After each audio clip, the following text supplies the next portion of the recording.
अस्सलाम वालेकुम दोस्तों, एक बार फिर स्वागत है आपका हमारे चैनल पे। मैं हूँ शान और ये मेरी वाइफ हैं। अस्सलाम वालेकुम एवरीवन। तो आज हम नई वीडियो के साथ आए हुए हैं और ये नई वीडियो का जो टॉपिक है इसका नाम है स्वॉर्ड ऑफ अल्लाह, खालिद बिन वलीद।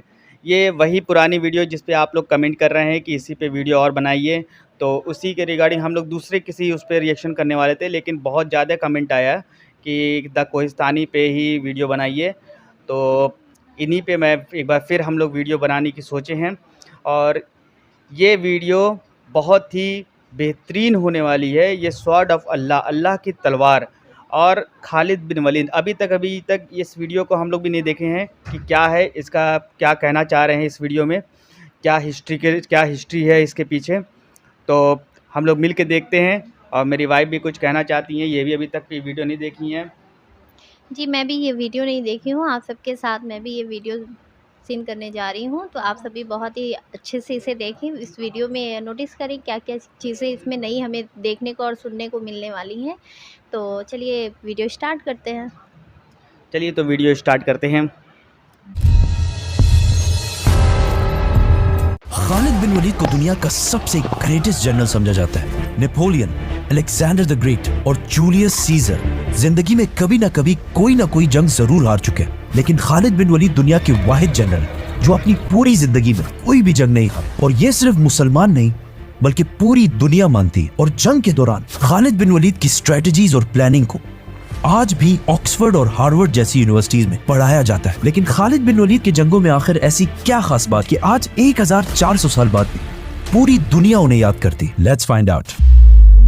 मुसलमानों के खलीफा अबू बकर रज़ियल्लाहु ताला अन्हु के हुक्म पर खालिद बिन वलीद ने द ग्रेट पर्शियन एम्पायर पर हमला कर दिया और सिर्फ 18,000 मुसलमानों के साथ 40,000 की पर्शियन फौज को बहुत आसानी से क्रश कर दिया। इस जीत के बाद मुसलमान पहली दफा अरब से बाहर निकलकर एक ग्लोबल पावर बनने की तरफ जाने लगे, क्योंकि अब मुसलमानों ने अरब से बाहर पर्शियन एम्पायर के बहुत इंपॉर्टेंट प्रोविंस कुवैत को फतह कर लिया था। जैसे ही ईरान के बादशाह को पता चला कि मुसलमानों ने उनकी फौज को बहुत आसानी से हरा दिया है, तो उन्होंने एक नई 40,000 की फौज खालिद बिन वलीद की तरफ रवाना की। लेकिन खालिद बिन वलीद ने कुवैत फतह करते ही डायरेक्टली अपने स्पाइस, जासूसों को पूरे इलाके में फैला दिया था, ताकि हर खतरे का उन्हें पहले से पता चल जाए। ये स्पाइस हर तरफ फैल गए और बहुत दूर जाकर उन्होंने देखा कि पर्शियन एम्पायर की 40,000 की फौज बहुत तेजी से मुसलमानों की तरफ बढ़ रही है।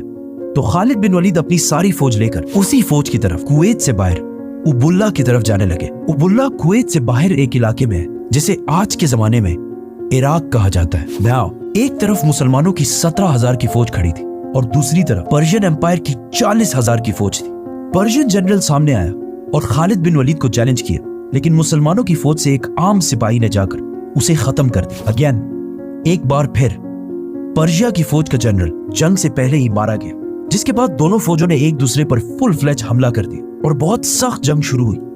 लेकिन पर्शियन फौज बहुत ज्यादा होने की वजह से आहिस्ता आहिस्ता बहुत सारे मुसलमान शहीद होने लगे, जिसकी वजह से पहली बार खालिद बिन वलीद ने मजबूरन मुसलमानों को जंग से पीछे हटने का हुक्म दिया।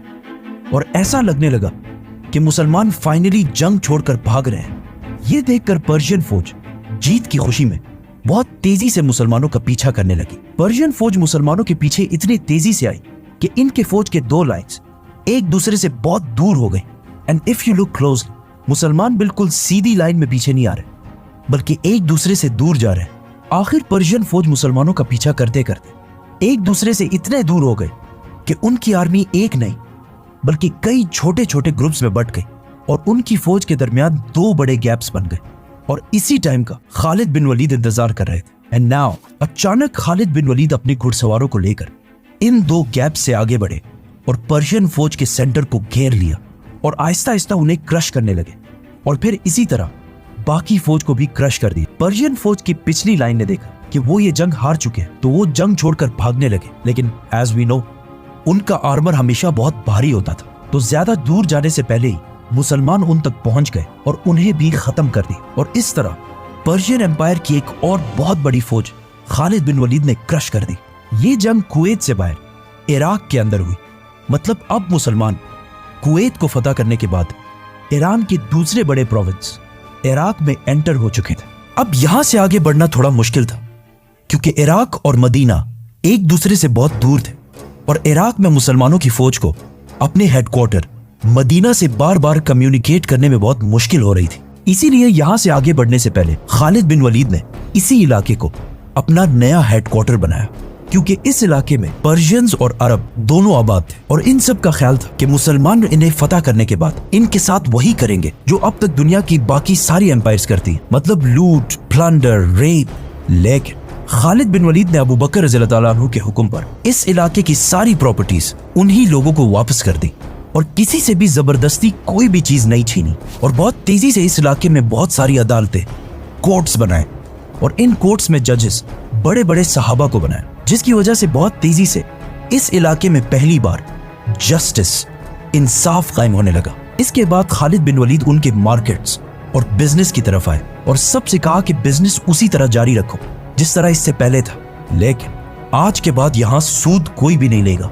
जंग सिर्फ तलवारों से नहीं बल्कि इकोनॉमी से भी लड़ी जाती है। इसीलिए खालिद बिन वलीद ने दोबारा अपनी फौज की इकोनॉमी मजबूत करने के लिए इस इलाके के नॉन मुस्लिम्स पर जिजिया टैक्स लगाया। ये कोई नया टैक्स नहीं था, बल्कि इससे पहले इसी इलाके से पर्शियन एम्पायर भी टैक्स लिया करती थी, लेकिन खालिद बिन वलीद ने जो जिजिया टैक्स लगाया वो उस टैक्स से बहुत कम था जो इससे पहले ईरान लिया करता था। ये सब देखकर वहाँ की लोकल आबादी ने सोचा कि ये तो मुसलमान पर्शियन एम्पायर से बहुत अच्छे हैं, इसीलिए बहुत तेजी से इस इलाके के लोग इस्लाम की तरफ आने लगे और खालिद बिन वलीद की फौज में शामिल होने लगे, जिससे मुसलमानों की फौज दोबारा बढ़ने लगी और जिजिया और ज़कात टैक्स की वजह से मुसलमानों की फौज के पास पैसा भी आने लगा। मतलब आजकल लोगों का ख्याल है कि खालिद बिन वलीद सिर्फ जंग ही लड़ सकते थे, हालांकि खालिद बिन वलीद हमेशा जंग के साथ साथ इन इलाकों की जस्टिस और इकोनॉमी को भी इम्प्रूव करते जाते थे। नाउ मुसलमानों ने कुवैत के साथ साथ इराक के साउथ को भी फतह कर लिया था, जो पर्शियन एम्पायर के लिए दूसरा बहुत बड़ा झटका था। जब पर्शियन बादशाह को एक बार फिर खबर मिली कि उनकी एक और फौज मुसलमानों से बुरी तरह हार चुकी है, तो उन्होंने दोबारा अपनी एम्पायर के नॉर्थ और ईस्ट से 2 नई फौजें मुसलमानों की तरफ रवाना की और उन्हें इस जगह वलाजा में एक साथ मिलकर मुसलमानों को खत्म करने का हुक्म दिया। बट पर्शियन बादशाह हर तरफ से फौज जमा कर रहे हैं सिवाय अपने वेस्टर्न बॉर्डर से, क्योंकि ये बॉर्डर रोमन एम्पायर के साथ टकराता था और ईरान के बादशाह को यह टेंशन भी थी कि कहीं रोमन एम्पायर इस सब का फायदा उठाकर पर्शियन एम्पायर पर हमला ना कर दे। लेकिन रोमन एम्पायर ने कभी भी हमला नहीं किया, क्योंकि कुछ ही अरसे बाद मुसलमानों ने रोमन एम्पायर पर भी हमला कर दिया, जिसे हम इसी स्टोरी में एक्सप्लेन करेंगे। तो सब्सक्राइब। खालिद बिन वलीद ने जिन इलाकों को फतह किया उनमें से बहुत सारे लोगों ने इस्लाम कबूल कर लिया और अब वो सारे लोग मुसलमानों के लिए स्पाइज और जासूस बन चुके थे, जिसकी वजह से मुसलमानों की इंटेलिजेंस एजेंसी और भी ज्यादा स्ट्रॉन्ग होने लगी, क्योंकि ये नए मुसलमान ईरान को अरबों से बहुत ज्यादा अच्छी तरह समझते थे, जिसकी वजह से खालिद बिन वलीद तक ये खबर बहुत तेजी से पहुंची कि 2 बहुत बड़ी फौजें उनकी तरफ तेजी से बढ़ रही हैं और खालिद बिन वलीद को इस बात का पता था कि अगर ये 2 फौजें एक जगह पर यूनाइट हो गई तो इन्हें हराना इम्पॉसिबल हो जाएगा। तो मुसलमानों ने इस सब को रोकने के लिए प्लानिंग शुरू कर दी। मुसलमानों ने देखा कि ये 2 फौजें जिस इलाके से आ रही हैं वो इलाका बहुत ही ग्रीन और पहाड़ी इलाका है और ये लोग डेजर्ट के बिल्कुल भी आदी नहीं है, इसीलिए मुसलमान अगर डेजर्ट की तरफ से जाएंगे तो वो इनमें से एक फौज तक बहुत तेजी से पहुंच सकते हैं। तो खालिद बिन वलीद अपनी फौज लेकर फुल स्पीड इराक के डेजर्ट को क्रॉस करते हुए पहली फौज के पास वलाजा पहुंचे।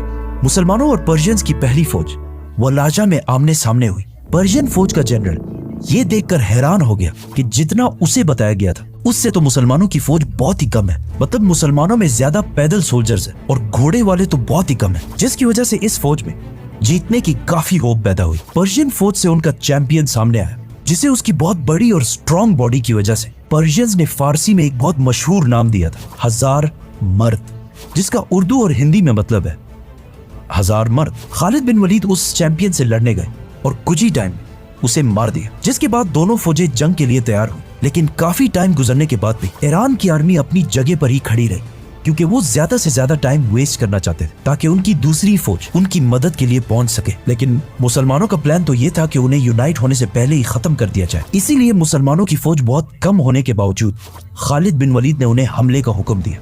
मुसलमानों और पर्शियंस की एक बार फिर बहुत सख्त लड़ाई शुरू हुई और बहुत टाइम गुजरने के बाद भी बिल्कुल समझ नहीं आ रही थी कि कौन जंग जीत रहा है। लेकिन अचानक पर्शियन जनरल ने अपनी फौज के लाइंस को बदला और नए फ्रेश लोगों को सामने कर दिया। अब इनसे दोबारा लड़ने की मुसलमानों के पास बिल्कुल ताकत नहीं थी, जिसकी वजह से दोबारा बहुत सारे मुसलमान आहिस्ता आहिस्ता शहीद होने लगे और ये सब देखकर आखिर खालिद बिन वलीद ने मुसलमानों को पीछे हटने का हुक्म दिया, जिससे मुसलमान अगेन जंग से आहिस्ता आहिस्ता पीछे हटने लगे। लेकिन आखिर इतना पीछे चले गए कि ये फौज बिल्कुल पहाड़ तक पहुंच गई, जहां से और पीछे जाना इम्पॉसिबल था। और आखिर ईरान की पूरी फौज ने मुसलमानों पर हमला कर दिया। लेकिन अगर आप गौर से इसे देखें तो मुसलमान अगेन एक स्ट्रेट लाइन में पीछे नहीं हट रहे, बल्कि सिर्फ मुसलमानों का सेंटर पीछे हट रहा है और मुसलमानों की लेफ्ट और राइट बिल्कुल मजबूती से अपनी जगह पर खड़े हैं, जिससे आहिस्ता आहिस्ता इस जंग में एक गोल सर्कल बन रहा है, जिसका अब तक पर्शियंस को बिल्कुल भी अंदाजा नहीं था। जैसे ही सर्कल कंप्लीट होने लगा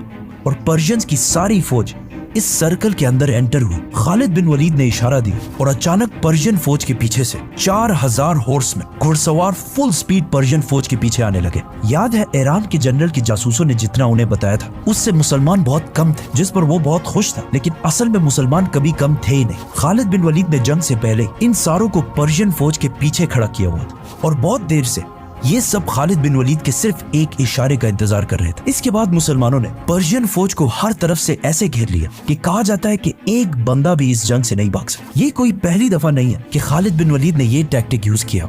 इससे पहले जंग ओहद में इसी तरीके से उन्होंने मुसलमानों को भी हराया था, जिसमें रसूलुल्लाह सल्लल्लाहु अलैहि वसल्लम ने सहाबा को क्लियरली ऑर्डर्स दिए कि इस पहाड़ से नहीं उतरना।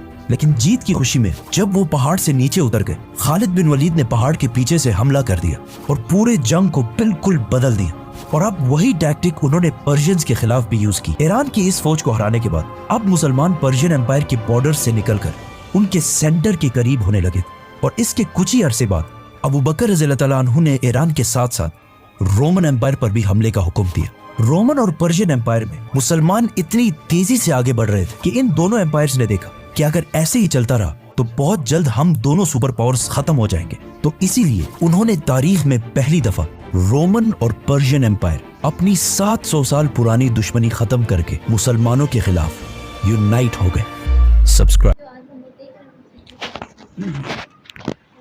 तो ये रही स्वॉर्ड ऑफ अल्लाह, खालिद बिन वलीद की स्टोरी। अच्छा, इसने टेक्निक बहुत अच्छी यूज़ किया है और इसमें ये भी चीज़ तुमको समझ में आई कि खालिद बिन वलीद ने मुसलमानों के खिलाफ भी किया था। मतलब इससे पहले वो मुसलमान नहीं थे, ठीक है। बाद में इन्होंने मुसलमान धर्म अपनाया, फिर उसके बाद इन्होंने उनके साथ मिलके ये चीज़ अपना करी और इसे टेक्निक भी यूज़ की। तो बहुत सही, बहुत सारी जानकारी मिलती है भाई। देखिए, ये अगर इस्लाम के हिस्ट्री में जाएं और ख़ास तौर से इनके चैनल पे जाएं, इनके चैनल की आप जैसे मैं देख रहा हूँ, अभी मैं हाल ही में देखना शुरू किया हूँ अपनी वाइफ के साथ रिएक्शन करना।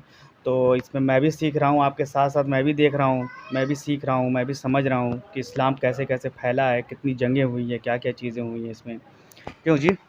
बहुत बहुत इंटरेस्टिंग। ये मतलब पहले देखिए उस ज़माने में वार होते थे, जो लड़ाइयाँ होती थी, तो उसमें भी देखिए कितनी सारी टेक्निक होती थी।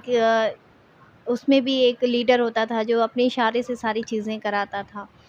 और ऐसा मतलब हम लोग अभी देखते हैं कि एक देश दूसरे देश से मिलकर एक दूसरे से जंग लड़ता है, तो वो चीज़ें पहले भी होती थी। वो सारी चीज़ें हम लोग अब देख रहे हैं कि ये सब चीज़ें मतलब शुरू के ज़माने से ही होते आ रही हैं। तो ये ये स्टोरी यहीं तक थी और आप लोग चैनल को लाइक कीजिए, सब्सक्राइब कीजिए, कमेंट आप कर रहे हैं, ऐसे ही कमेंट करते रहिए और बहुत बहुत तहे दिल से आपका धन्यवाद, आपका तहे दिल से धन्यवाद करते हैं। और मेरे जो भी नए सब्सक्राइबर उन सबको भी बहुत बहुत शुक्रिया, और सारे पुराने सब्सक्राइबर को भी बहुत बहुत शुक्रिया कि आप सब हमारे चैनल को प्रमोट कर रहे हैं, देख रहे हैं, उसे आगे ऐसे बढ़ा भी रहे ऐसे हैं। ही कमेंट करते रहिए, ताकि देखिए आपने कमेंट किया है तभी जाके इस पे वीडियो में हम लोग ने फिर से रिएक्शन किया है। ऐसे ही कमेंट करते रहिए ताकि आगे भी हम लोग को पता चलता रहे किस पे हम लोग को वीडियो बनाना है, क्योंकि हम भी नए हैं और यूट्यूब में पहली बार हम लोग भी आए हुए हैं और हम लोग को भी पता नहीं है किस पे रिएक्शन करना है। तो आप लोग जैसे जैसे आप लोग सपोर्ट करेंगे उसी तरह हम लोग भी क्या बोलते हैं वीडियो बनाएंगे, ठीक है। तब तक के लिए मिलते हैं आपको नए नए वीडियो में और तब तक के लिए अल्लाह हाफिज़। अल्लाह हाफिज़।